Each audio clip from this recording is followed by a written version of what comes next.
It wasn't the days getting shorter, or the evenings getting colder. It was the falling leaves that really made me feel sad. As we watched the trees blowing in the breeze, the old lady said, "The leaves must fall before the blossom comes." She had already explained the seasons to me, so for once, I actually understood. But it didn't make me feel any better. The old lady obviously had enough of my moping, and said, "Right, next week we're going to have a party." For some reason she insisted that we were all going to wear costumes. Heather was very excited and said, "I've got some perfect ideas."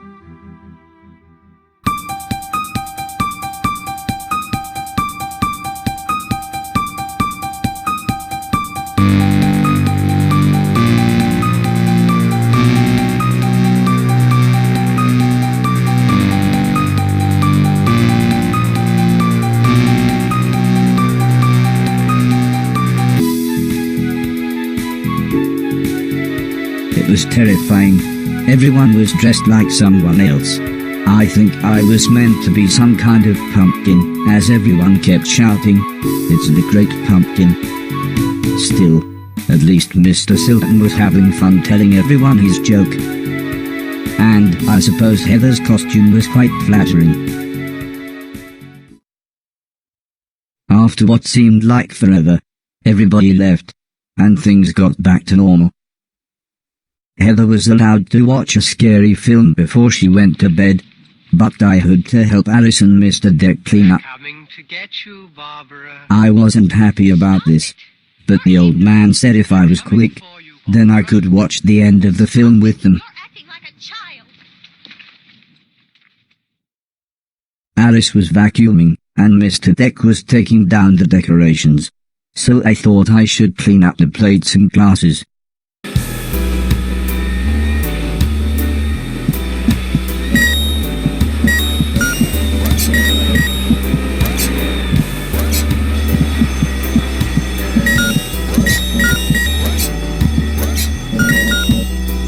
The ear-splitting sound was the fire alarm. As usual, Mr. Deck blamed Mr. Silton, saying he was probably smoking one of his jazz cigarettes. But then the professor appeared. He said that there was something burning in the kitchen. Alice looked confused, saying that she hadn't cooked anything since the morning.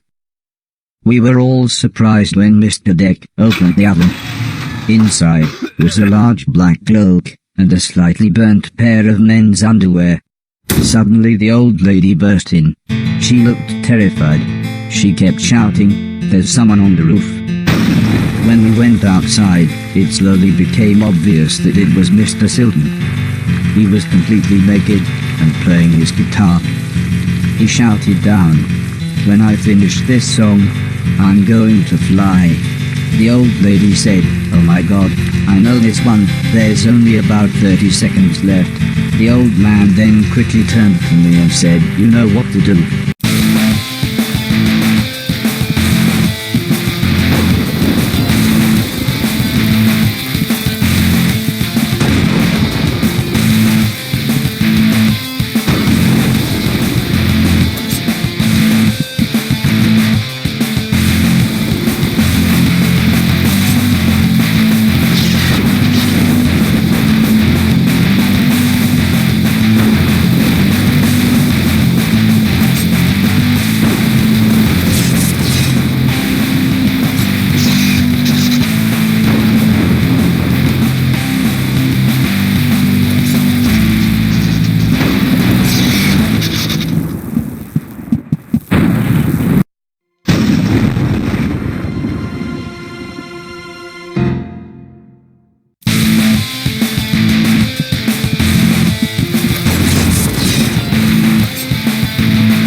By the time I had made it up to the roof, Mr. Silton was beside the edge. I tried to calm him down, but he was acting even more bizarre than usual.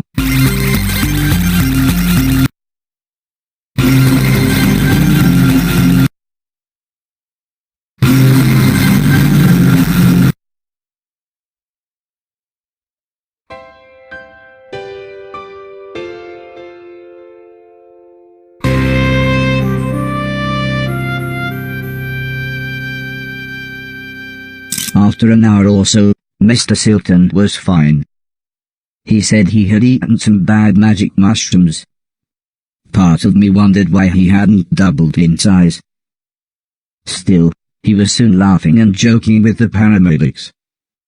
One of them said he looked like the world's worst clown. I don't think Mr. Silton liked that, so he told his own joke. But that just made the other paramedic call him Marshmallow Marceau. I don't think he liked that either, but at least he was still in one piece. A month or so later, Heather and I were playing video games, when the old man said he wanted me to come outside. He said it had been a year since I had arrived, so he had a present for me. He placed the teddy bear high up on a wooden platform. He then told me I should try to pick it up.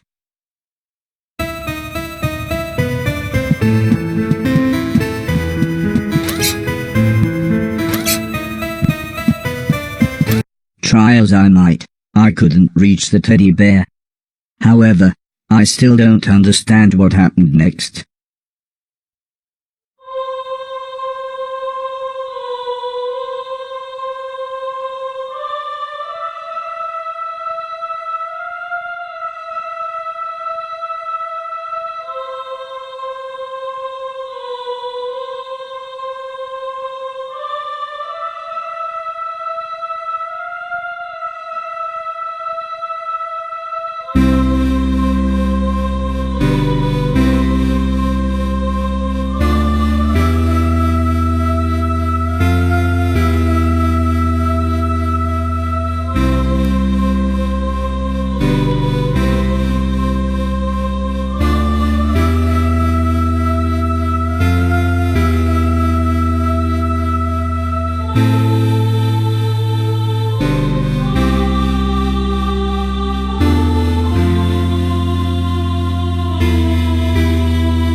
Was I dead?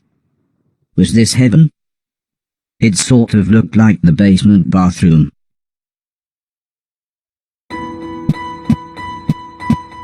It was the shoes the old man was going to give me. I thought I might as well put them on. They were just the right size. The old man's hat fit me pretty good as well. I'm sure he wouldn't mind if I wore it. Amazingly, the shoes allowed me to defy gravity. Or maybe it was the hat.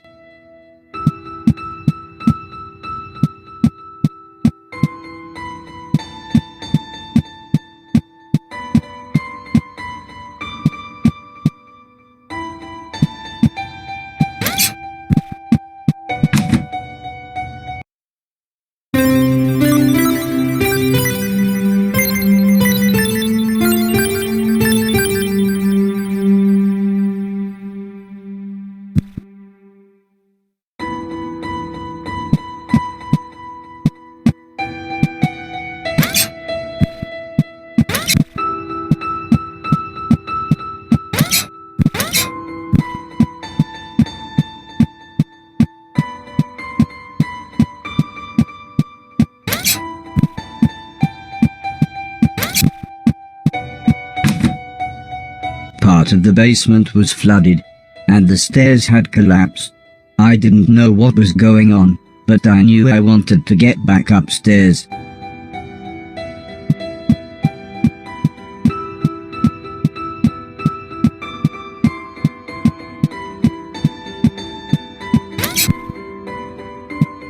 The gate was locked. I would need a key to open it. I had to be careful. The electricity was going haywire in some places.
How long had I been asleep?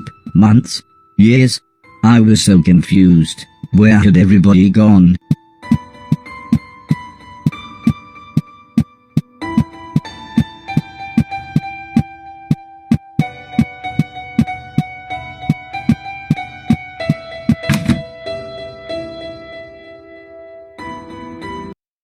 I was slightly scared. This was the first time I had been outside on my own.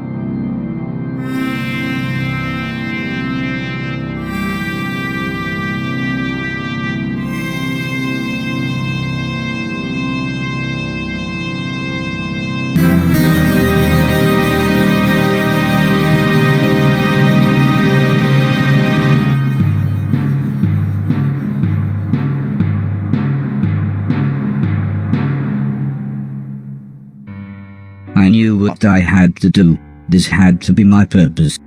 I would dream a million things, so I could become a real boy. Whatever that meant.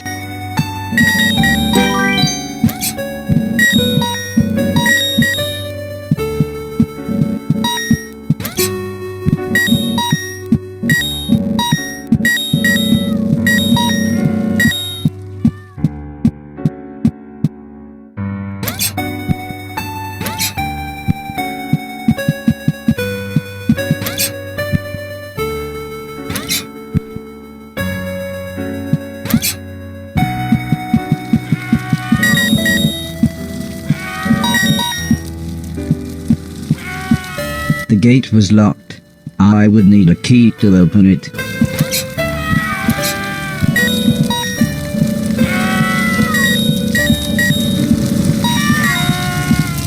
The screaming was coming from one of the bedrooms, but the stairs were blocked by a wall of fire.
People screaming turned out to be a man, a woman, and their children. They were confused and terrified.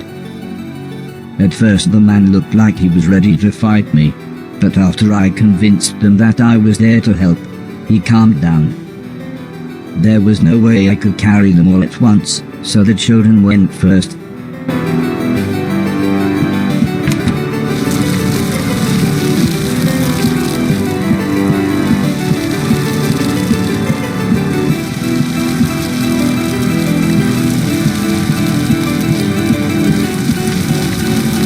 I dropped the children off at the front door and promised them that I would be back with their parents.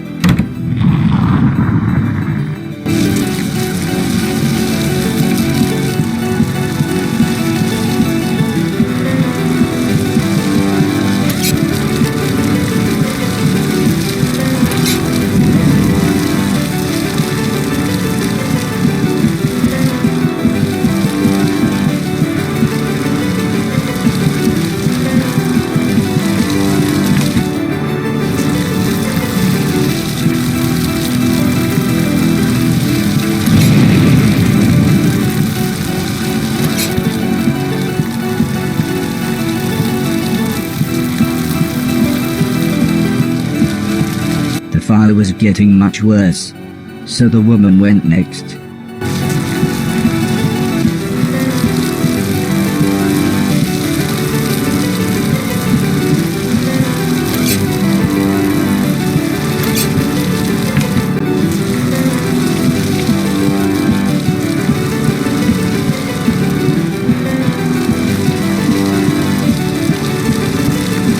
When we got to the front door, all the woman said was, "Thank you, please hurry."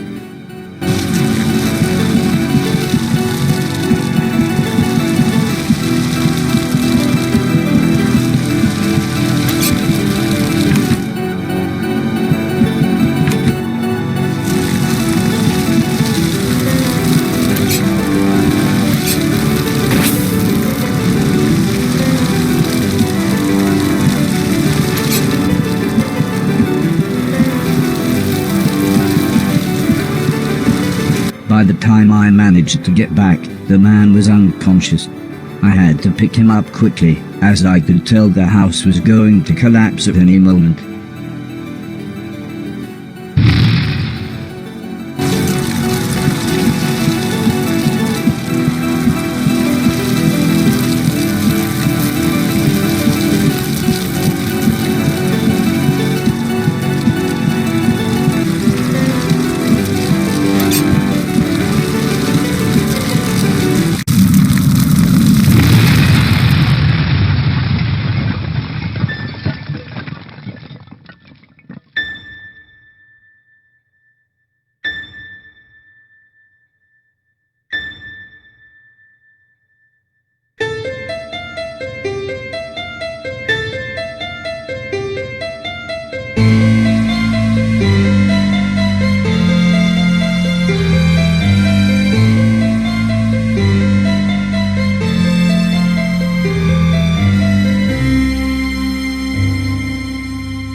The family set up a tent so they had somewhere to stay. The kids were excited as they got to camp outside, but I think they knew they had just lost their home.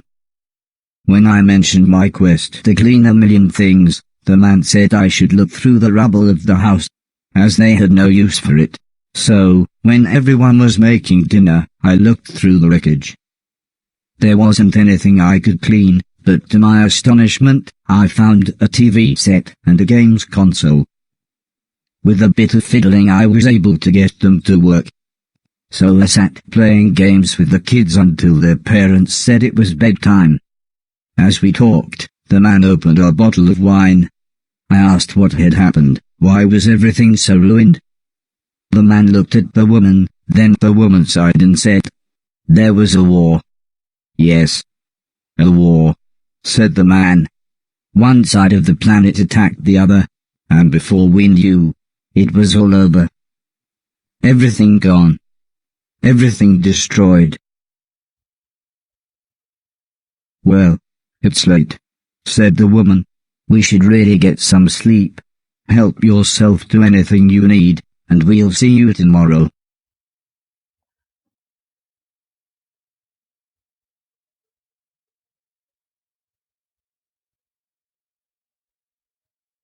In the morning, I asked the man if he knew what had caused the fire that had destroyed their house. The man smiled. "Crap old house, bad wiring, constant electrical surges from the unreliable power plant, take your pick."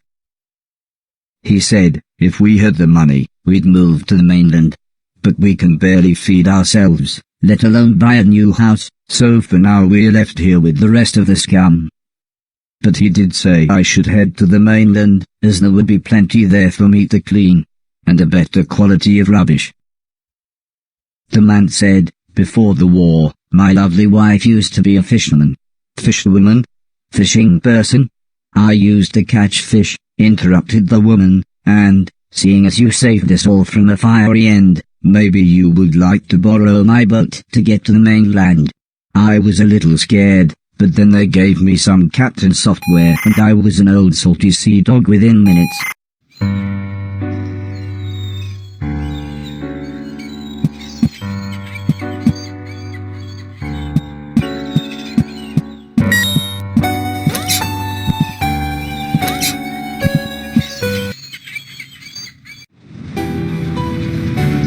I took the fisherman's boat to the mainland.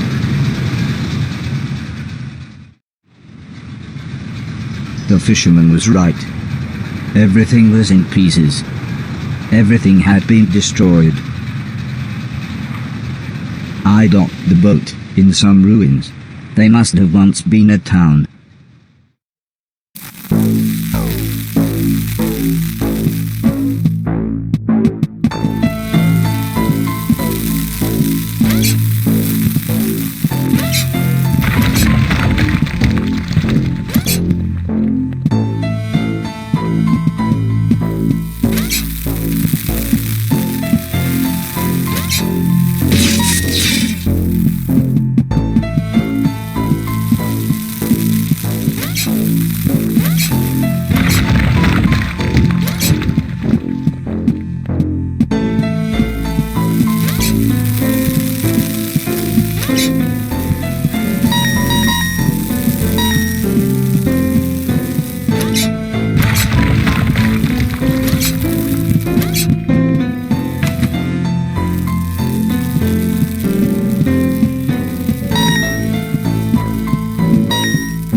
was confronted by a lovable fat old dog.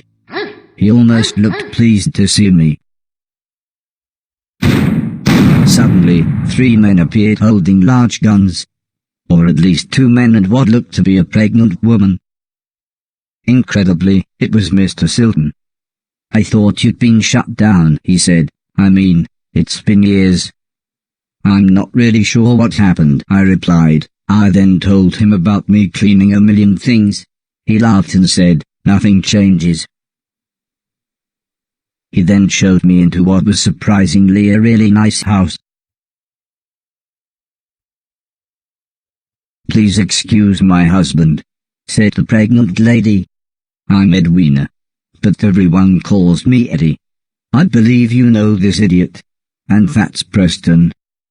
"We've met," said the small man. "It was me that delivered that thing, remember?" "All you used to deliver was weed," mumbled Mr. Silton as he put the dog dish on the floor. "And I was there that night, when this twat was off his face on mushrooms. Thanks for letting me and the dog stay, by the way." "Yeah, well, we like the dog," said Mrs. Silton. "And I suppose I've got you to thank for us meeting. What were you giving Barry those dodgy magic mushrooms?" She pulled out an old photograph. It was one that Heather had taken the night I had saved Mr. Silton.